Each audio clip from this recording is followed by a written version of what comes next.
We live in a fast-paced and hectic world where it's easy to feel overwhelmed, stressed, and out of control. How do you manage all the competing pressures without losing sense of yourself? How do you stay focused enough to not only plot a path, but follow it? Welcome to Master Your Life, a show that offers inspiration, insight, and intelligence, as well as success stories from many walks of life that can show you how you can control your own destiny.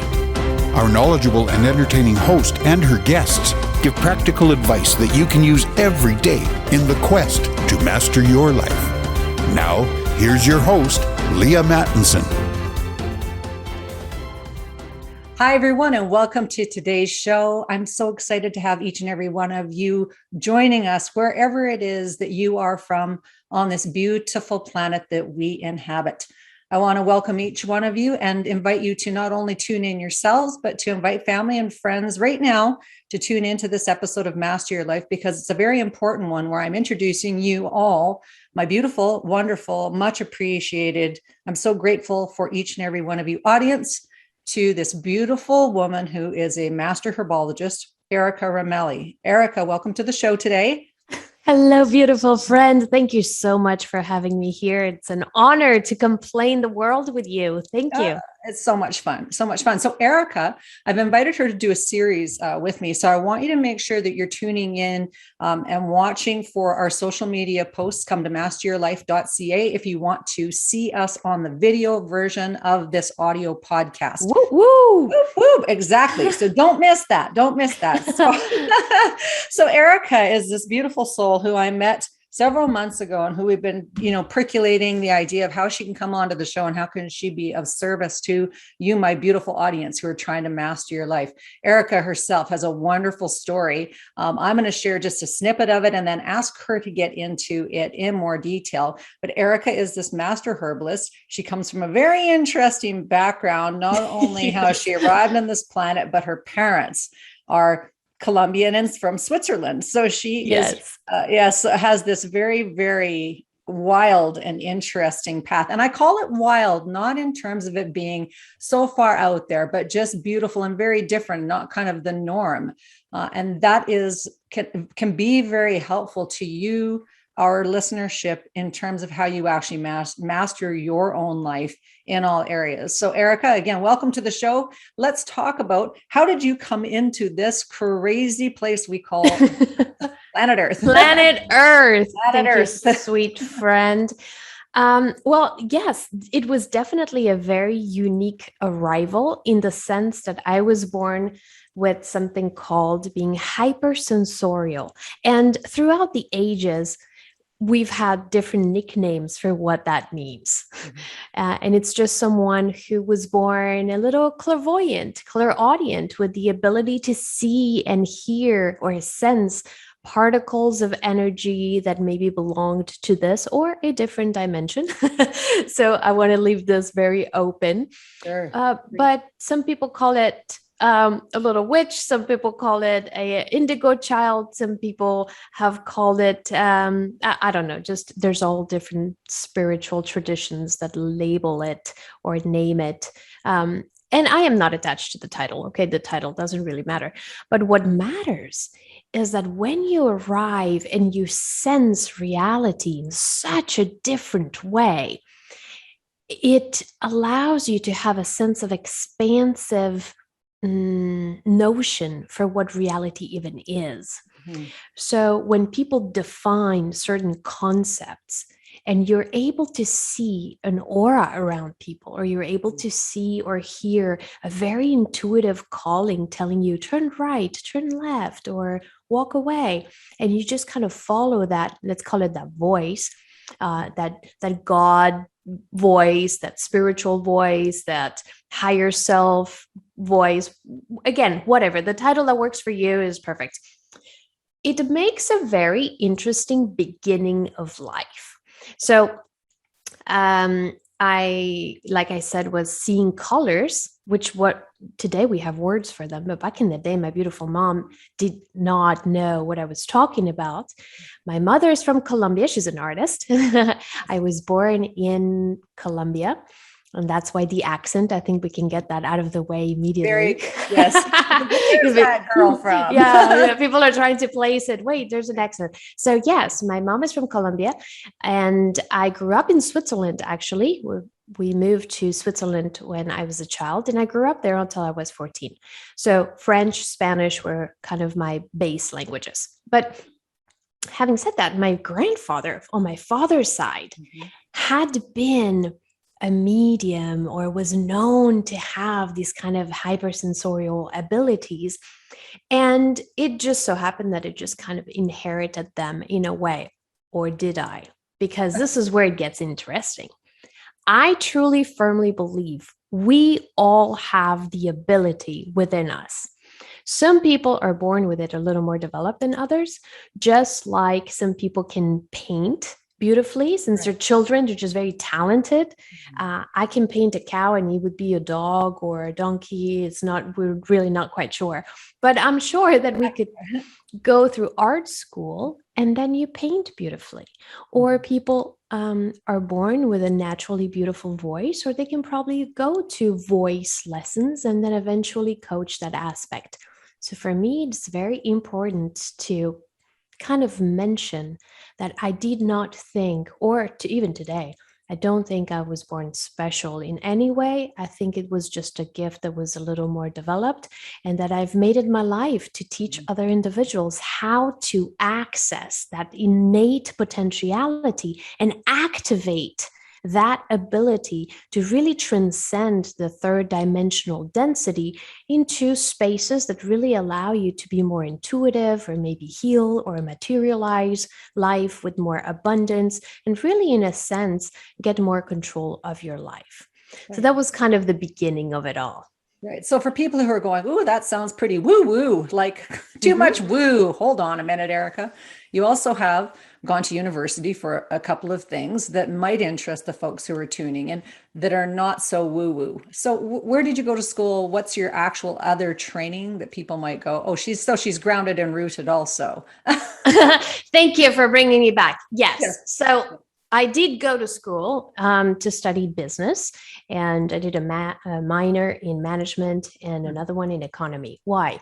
With the intention to one day have a company that guides people into how to gain control of their life by managing stress. So that's really what I do in a very logical, anchored, tangible way. And today I have a company, it's called Better Humans, and we coach corporate executives and individuals all over the world on how to stay balanced and well with some really cool tools. So I have 5 degrees actually, and a master's degree at the end with pure herbology. So the idea was to, how do we anchor these kind of sensitivities in a way that would be practical and usable for day-to-day life in our urban lives? Yeah, I love it. I love it. So the whole stress management thing is high.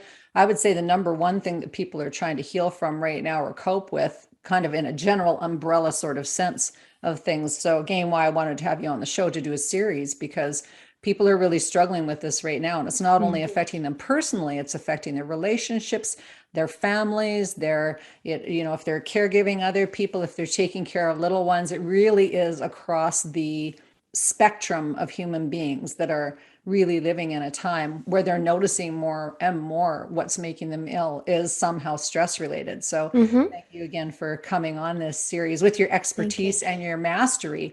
Maybe you can also share with the listening audience sort of other projects that you've worked on, things that have enriched your university experience, so to speak, your postdoctoral hours, where you did those things. Because people ask that, they'll say, well, did she do anything in the real world, or was it all in school? Because I know. Thank you.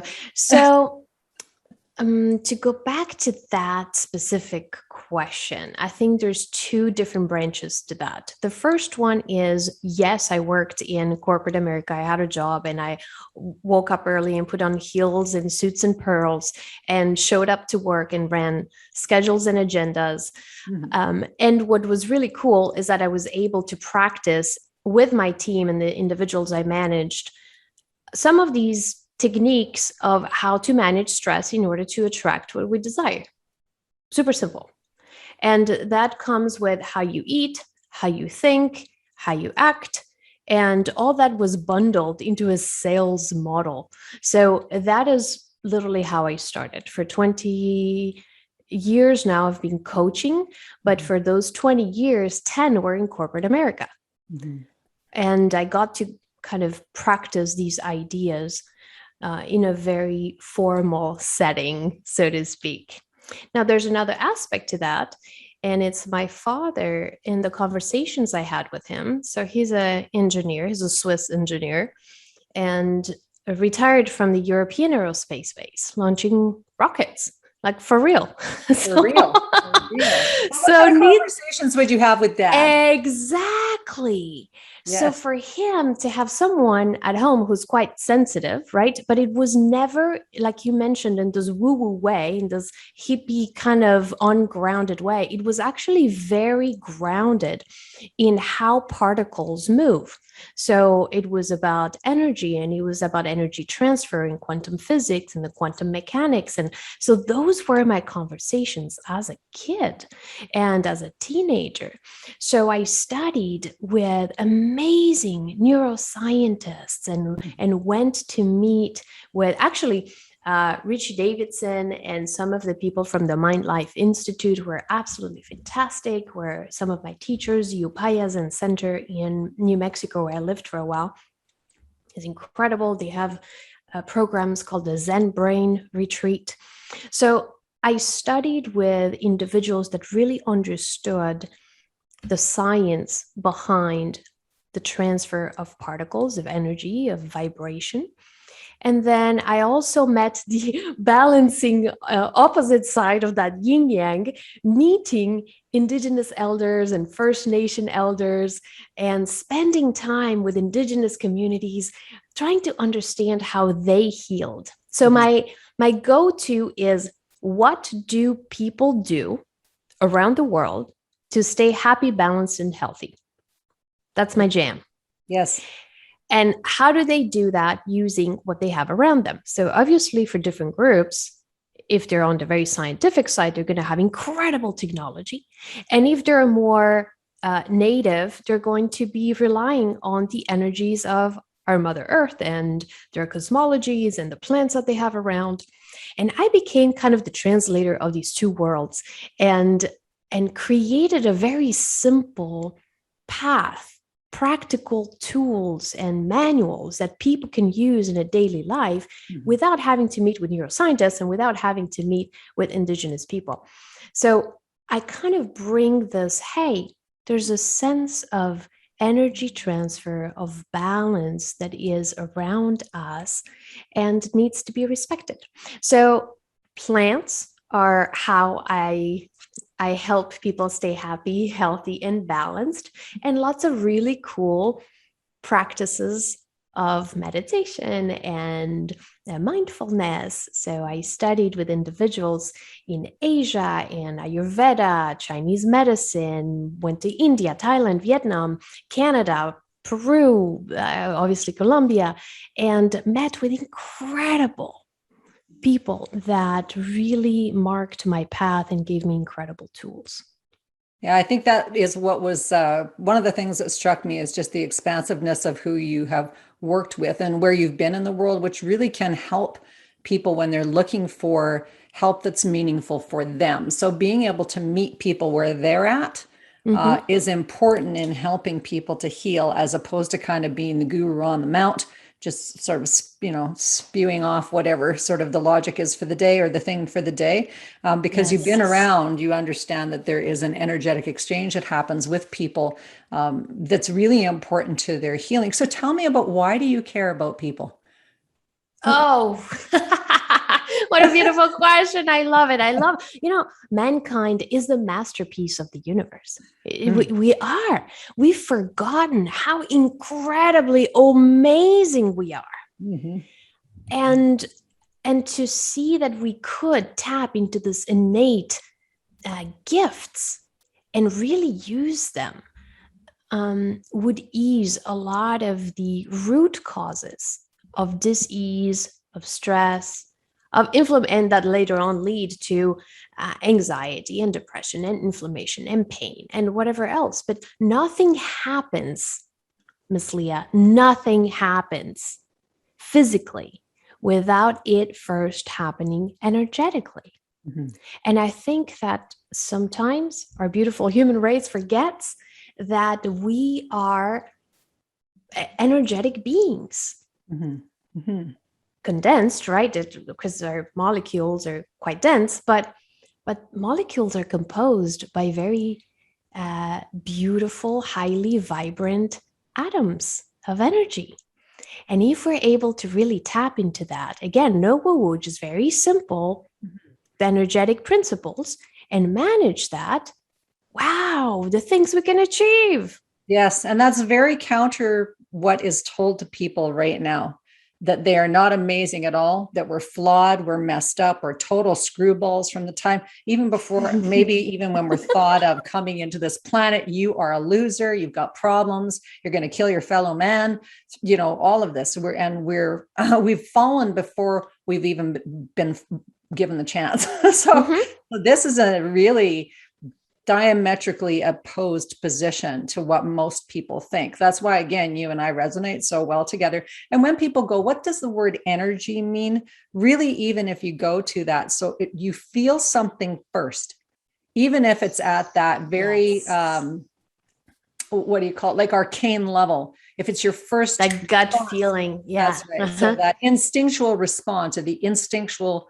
feeling, happens first, and scientists can measure this in our neurology. So this is not something that's woo-woo. It's something that's very much measurable. This is not quantum physics. This is just what happens in your own neurology and our own makeup and our own, like our 3D bodies, so we're taught to live this. When you get here, you're a spiritual being. That's what we're taught. Oh, it's like, forget your body. People who are spiritual are just spiritual. They forget their body. We're here in this 3D body. And again, why we resonated so well, Erika, and I wanted to have you on, is because there wasn't this disconnect between spirituality and our 3D body. We have got to take care of this body that we're in order to experience or to display our spirituality, our spiritual nature. It's divine. And so that part, I just went, oh yeah, we got to talk. We got to get on here and talk about people and get them to write down. So get out your pen and paper. I am amazing. Just write that down. We are amazing. And I am absolutely in love. After coaching so many individuals around the world for so many years, I get amazed every time they have this aha moment of an experience that really transforms their life, or they're able to heal, or they're able to manifest something that they've been wishing and dreaming about for a while. And every time that happens, I go, wow, mankind is so incredible. And we, like you said earlier, we expect the worst of people. A lot of individuals just go, you can't trust, you need to be on guard. And if you live like that, life has to deliver what you visualize. And so, of course, your experiences are not going to be as pleasurable. The moment you change the psyche, the narrative, and you really tap into what is that you do want, you begin to attract that. And when you remember how incredible you are as human beings, and that you have the power to change the narrative, I call that kind of like this world of magic begins to happen, because it's short of miracles. You go, wow, how did this person know? How did this happen? And we step out of the how into the intuitive knowing. It's such a pleasant way to live. Such a happy place to live. It is. Can I get a little personal and ask you? Can we get a little personal, Erika? She's like, go for it. I'm going for it. Got to ask, have you had experiences where you yourself have gone, not feeling that awesome? Because it's like I think people look at people who look pretty physically healthy and they go, or they hear uplifting messages and they think, wow, they've had an easy life. Must have had an easy life. If you're, looking like this and feeling like this and teaching this stuff, must have had an easy life. what personally have you gone through that's helped to inform this path that you have taken? I think the relationship we see to hardships is so personal, right? Everyone will have a story that to them was traumatic or difficult, or a moment where they were not at their best. And more or less traumatic is really just a question of personal relationship to it. Okay.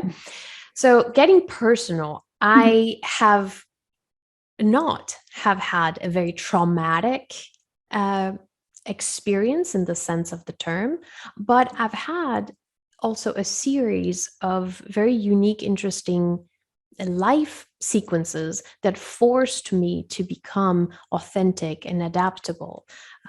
So we moved a lot. I went to 7 schools and changing countries and changing cultures multiple times. I've lived in 15 cities and 5 different countries altogether. I mean, it forces you to have emotional elasticity and to really open your mind to be more adaptable and accepting of other ways. That's it. And when you live like that, it shows the commonalities that we all go through. Right? I remember, I'll give you an example. I remember my mom, who's an artist, having a stressful meltdown because she could not find green number, whatever it was, let's say green number 7 for this particular painting she was doing. Sure. On the same lunch, my father was stressed because the rocket was not going to be able to be launched because of weather circumstances. And this was going to cost billions of euros of a 2-day delay. Both stressed. Now, my dad says, okay, paint doesn't matter. Pick a different color. It'll be fine. Right. But for my mom, and that was her craft, that was important. Sure. So what I want to answer your question with the story that it is our perception of what's important to us. And if we're able to change our narratives, then we're able to change our relationship to stress and pain and therefore suffering. Yes. Yeah. Beautifully put. I've done the same thing. So we moved, I remember my son saying 17 times by the time they had hit university age. So we moved a lot. And people go, man, you are a gypsy, or you're a nomad. And I'm like, no, I'm moving where the opportunity is, and where people are saying, yeah, let's work together. Let's spend time together. So those things are different than what the regular, maybe people's regular story is. However, that was ours. And so and I just said, oh, we're moving again. Time to clean house. Oh, moving again. Time to have a garage sale. Just think about how much fun it's going to be to meet new people. And if the parents are happy and adaptable, the kids are going to be happy and adaptable. Like there's a certain, that's again, kind of like that energetic vibe that I go back to, that it's how we view life, that we experience it. Yes. And I think too, sometimes even if they're not, because I do have children, so I'll speak to this, even if they're not, they have an appreciation for things that then is the fodder of life, right? That's what you actually talk about. That's what you draw strength from. So maybe not everyone is going to be happy 100% of the time. And that's also our responsibility to notice when we're not feeling happy, and notice those feelings, notice that energy, and then going, okay, how do I change that, transmute it? Do I have control over it? No. Because when you're 11 or 12 years old, maybe you don't have control over where you live. You only have control of your feelings and your thinkings. And sometimes your parents aren't nice and singing, hi ho, like they're just not. They're not. So I want to speak to that for a second, because a lot of individuals, I coach so many people, and they all have a story of something that happened to them. And with that, they justify their current behavior. And so I want to quickly tap into that. If you are listening right now, and if you've had a story in your past that was maybe something that you consider not so pleasant or difficult or traumatic or whatever term you want to add to that, you have today the power to change that narrative. We all have stories of things that happen to us. And today I invite you to just laugh and go, wow, whew, that was crazy. Okay, well, that was that. And now what? And just with that lightness, you just said, I moved and we just picked up and went and we did the same. There's a sense of detachment that is so important and goes against what society is teaching us. Society teaches us attached to your things, your house, your stuff, right? Yes. Your life. So just, I invite you to detach and be in the flow and change the narrative and laugh about what happened. Go like, whoa, whoo, yeah, crazy. Now what? And regain control of that story. Love it. Great example. And I hope you're all tuning into this on video, because if you could see the smile on our faces as we're talking about this, just watching people who are happy is also, and talking about good, juicy topics is an elevation to the spirit. And again, thank you, Erika, for bringing your best smiling self to every meeting that we've had in the past to get these podcasts going, because it is a lot of work behind the scenes and a lot of joy behind the scenes that I think the audience is going to really appreciate. It's like I was watching TV the other day because I had to with my parents, and it's like torment watching the amount of sad things that are on there, so in terms of stress management and what we do, what you're doing in the world, bringing forward your brand and your work, is really about helping people to dial into this beautiful, almost unicorn energy, call it, because people go, I can't be that. I can't be that energy. I can't be that shiny, smiley, happy. Absolutely. Yes, you can. So I want everyone to kind of come over to the masteryourlife.ca website and watch this video version of the podcast, if at all possible for you. Yes, exactly. Erika's blowing kisses. Blowing kisses to everyone. Yes. Erika's blowing kisses. Exactly. So those of you who are just listening in on the podcast are not going to catch all that awesome sauce. And now back to you, Erika. Tell us about if somebody was meeting you for the first time, what would be the first 3 things that you would like them to know about you? Oh, I love that question. The first thing is that I am authentic. What you see is what you get, and it is going to be the same regardless of any scenario, because that also builds trust. Like knowing that you are getting someone who's showing up with the best energy possible on every day. I'm authentic. So that would be number 1. Number 2 is that I love to cook. And as an herbalist, right? Yeah. So I use plants and herbs and spices as my medicine. Like that is literally how I communicate love. So I love to cook, and I love to incorporate a lot of medicinal ingredients so that when people eat my food, then they feel uplifted or healed, or they feel ready for bed, or whatever it is that is needed at that moment to help them ease into life. So I love to cook. And the third thing is that, the third thing they would know about me. Stay tuned. Stay tuned. The third thing, something amazing. I'm very adventurous. Very adventurous. Yes, I'm very adventurous, and that's because I trust the basic goodness of mankind. Nice. I firmly believe we are all born with an innate basic goodness. And it is sometimes due to our circumstances that people tend to behave in maybe not such an empowered way. But I do believe that if we resonate, if we expect the best out of people sense that and they will deliver their best back. I love it. And I want to dial in a little bit more. So everyone who's listening to the show, watching the show, make sure you have out your pen and paper, because I'm going to ask Erika now to divulge secrets of cooking. because she said number 2 was her favorite. And we love to give people takeaways on the Master Your Life show, because we want you to be able to actually activate on this wisdom that Erika is doing. And she's so open and willing to share also, which is awesome. So you love to cook. That's the number 2 thing people are going to know about you. We're sitting together at the restaurant and I say, Erika, please tell me, what are the 3 spices or 3 things I should do to my food to make it taste great? What would be the top 3 things that you would say? Get these in your cupboard, get these on the pantry, start. Okay. Yes.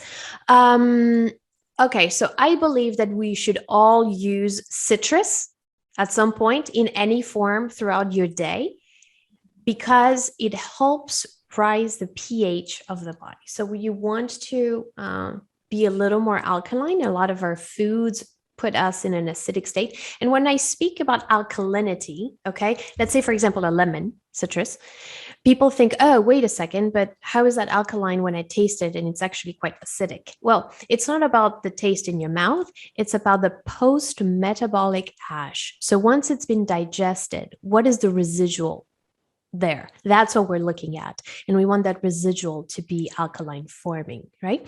So citruses are amazing for that. They balance a lot of our acidic forming lifestyle.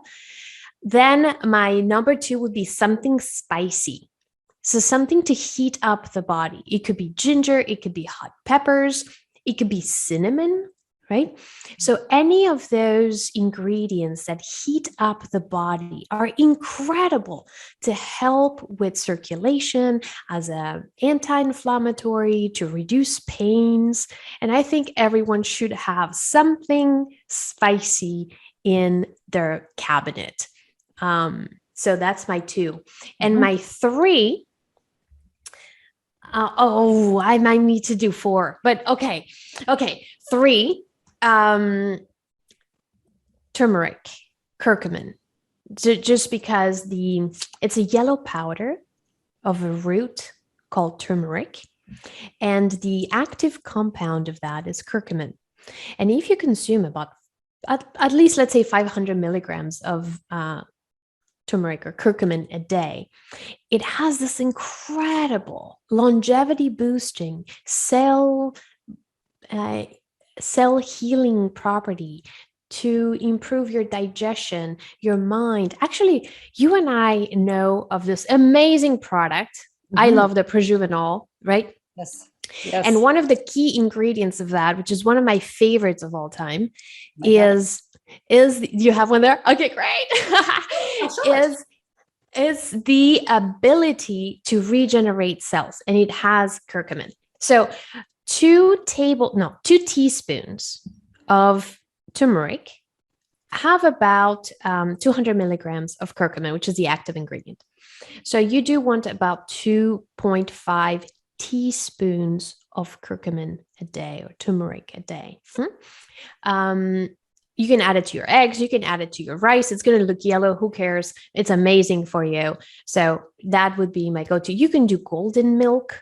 The golden milk recipe is amazing. So just hit me on social media. I'll be happy to send a recipe to you. So those are great. And then another one that is my absolute go-to, you all need to have this around, either grow it or buy it, is any kind of menthol family. So the mint, the spearmint, oregano, rosemary, those have menthol, and they're incredible for your immune system. So either growing them, like I said, or buying them and keeping them there. You can make medicine with that. You can make infusions. You can make salves. So definitely a very key ingredient to have. And they're cooling. So now you have in your cupboard something that's heating and something that's cooling. Super important as basic alternative remedies to have at home. So those would be my 4. Love it. I love it. So everyone, I hope you had out your pen and paper. I asked her for 3. She gave us 4, but she actually gave us 4 in the 4 of each one. So you got about 16 different ways of improving. Woo-hoo! 16. That's like a magical number, right? It's got to be. So there's lots of really good, rich content here. So when people aren't feeling well, what are the things? Let's dial into what happens in the body in stress, and then talk about how somebody could use those things to actually calm down their central nervous system. Because when stress is activated, we get in a closed position. We're not breathing, we're not feeling good, everything's tight, maybe getting cold, short of breath. What are other things that people are doing when they're stressed, do you think, physiologically? I think the first question is for people to really begin to be in touch with themselves and recognizing if they're overly excited. So are we talking about jealousy and anger and this kind of outburst of energy that comes out maybe in a rude verbal way? That is a lot of heat, and you need therefore to have some mint tea or something to cool you down, to anchor you, to do some earthing, walk barefoot on the ground. So ground yourself. Or is it caused by depletion? Maybe you're fatigued and you're tired and you're overwhelmed with life, and your kidneys, in that sense, your vitality is depleted. Then you need a little heat. You need maybe a nice apple cider right now with some cinnamon. Those would be wonderful. And there's a reason why in certain seasons we tend to consume certain spices or certain ingredients, because they do match that particular season. So if you feel cold, if you feel depleted, if you feel tired, adding some cinnamon to your life, something a little warm and comforting, would be lovely. Cacao, I mean, as a Colombian, as a South American medicine woman, of course, cacao is one of my go-tos. So adding cinnamon to your cacao and making a nice hot chocolate is one of the best medicines physically and emotionally for any human, from the little ones all the way to the grown-ups. Yeah, beautiful. How do people get good quality cacao? How do they know that that's Okay, well, one, they can reach out to me. We have this incredible raw ceremonial grade cacao from Peru. So I'm very picky about where I source my ingredients. I've done obviously a lot of research, and that was for myself. Yes. So that's one way. But you do want something that has the word raw in them. Okay, because that is how you keep a lot of the good medicinal compounds that are in the plant, in this amazing superfoods. So a lot of the magnesium to relax the body. So a lot of the flavonols that are in it, that boost longevity. So make sure that the word in it is cacao. And definitely, if you're buying a powdered chocolate, okay, that is already a big no. So just the fact that it says chocolate in the front, chocolate is a word that means cacao mixed with something. That's what the word chocolate means. It means you took the raw ingredient, which is a cocoa or a cacao, and you mixed it with sugar, milk, water, or other ingredients. And that new mixture is chocolate. So please buy raw cocoa, and then you can at home add some cinnamon powder to it, add some milk, add some water, add some cloves, and you make your chocolate. Your own little hot chocolate, or your own little chocolate. I love it. Those are really important tips, Erika, because I think too, it's like when people buy gemstones and they don't buy raw gemstones, and they wonder why they don't get kind of the healing affect, is because the rawness has been taken away. Things have been heated, and they're made in a lab. Yeah, made in a lab. Exactly. Yes. So it's not the same thing as what comes from Mother Nature, from Mother Earth. So beautifully put. And we are in the season right now of it being quite cool out. I would talk ad nauseum about how to heat up the body using Qigong, because we're about to get into snow shoveling and all that. So for people who want to know more about how to get your body in shape, and moving with the nutrition that Erika's talking about, and I talk about it like this is fuel for your body. The fuel of all of these spices, herbs, cacao. That is how you're fueling this vessel that you're in. Going back to the beginning of the show where we were talking about, we live here in this 3D body. Mm-hmm. How are you showing that you care for this Mm-hmm. 3D body? And part of it is educating yourself. And then the second part is activating on that. So Mm-hmm. Erika's been so gracious to share all these wisdoms, knowledge, for free, because if you're paying somebody to actually go and see a naturopath, a holistic practitioner, an Ayurvedic person, not only would you have to take the day off to go for the appointment if you could find a practitioner in your area, but you would also need to then get things from them, so your time, all of that stuff. Erika's been just so generous with giving out all this wisdom that actually works. Can you share a story of somebody who's had some kind of a healing story? Oh, I have so many. This is awesome. Like I said earlier, I am quite a nerd in the sense that I wanted the technology, and I wanted the technology mixed with herbs. So when someone comes to see me, we do a big analysis, a bioresonance scan. So use technology to get imprints of vibration in the body. This gentleman came to see me. He had diabetes, neuropathy on his foot. He couldn't feel his foot for 7 years. Actually, he went from doctor to doctor. At some point, they said they were going to amputate his foot. Yes. Someone passed a card and said, I know this girl. He reached out. He came to see me, and I have these lights called Tesla energy lights. Mm-hmm. So by changing his diet and by changing his stress markers, just how he coped with stress, and putting him under the Tesla energy lights, this individual, after just a month and a half of coming twice a week to see me, he gets up from that treatment bed with eyes full of tears, and he says to me, "I can feel my foot." Yeah. Can you imagine? We were both crying. I was jumping. I was so proud of him. Amazing to have an individual that for 7 years could barely walk. They were going to cut his foot off. Yes, it's crazy. And now it's like, oh my goodness. He was able to feel it. We kept on doing some treatments. He regained sensation. He could move his toes. So we really activated with some amazing supplements. Some good mindfulness practices, vibration, music. I'm all about that. We'll talk about that on a different show.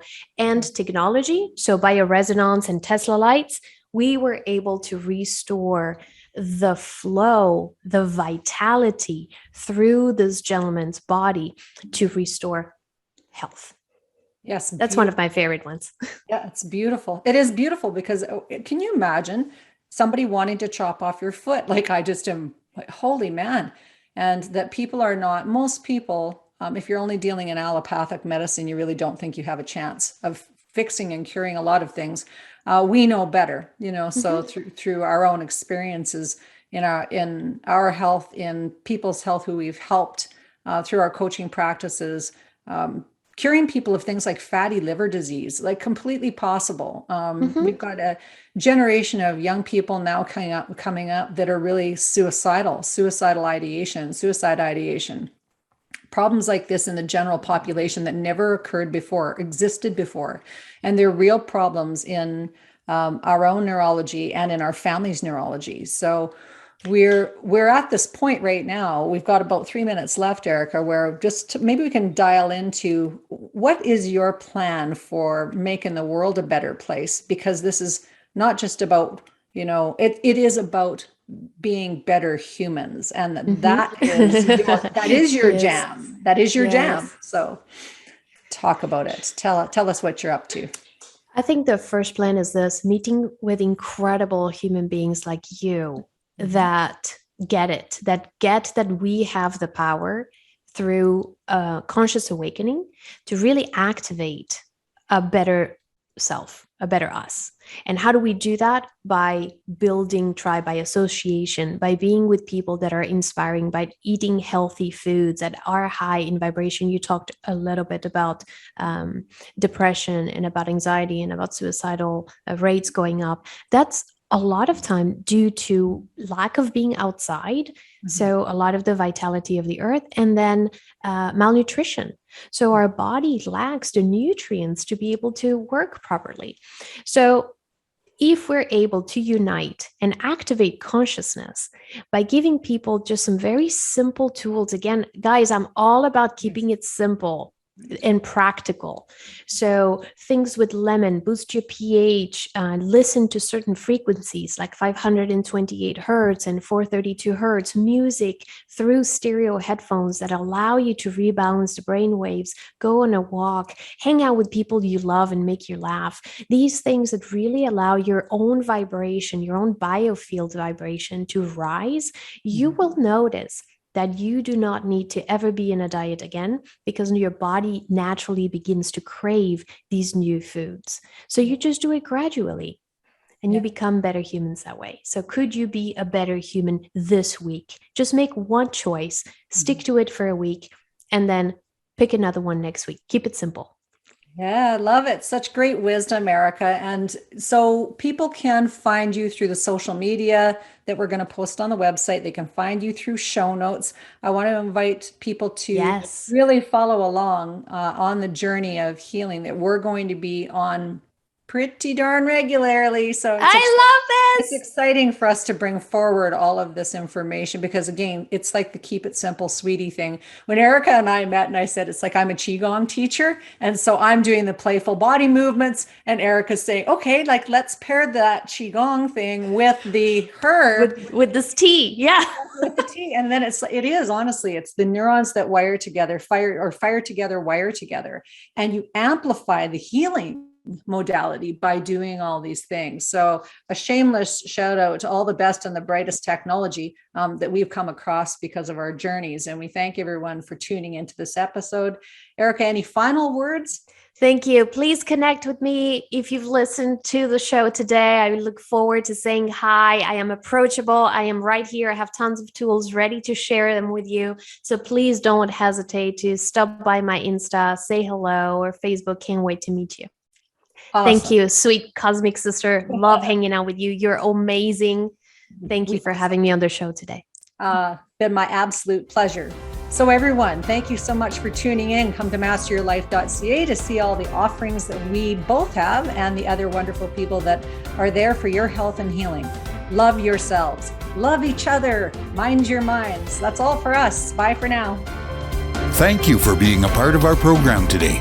Master Your Life is a presentation of Leaha Mattinson Enterprises, Inc. Join us next time on Master Your Life, helping you to discover the very best of you.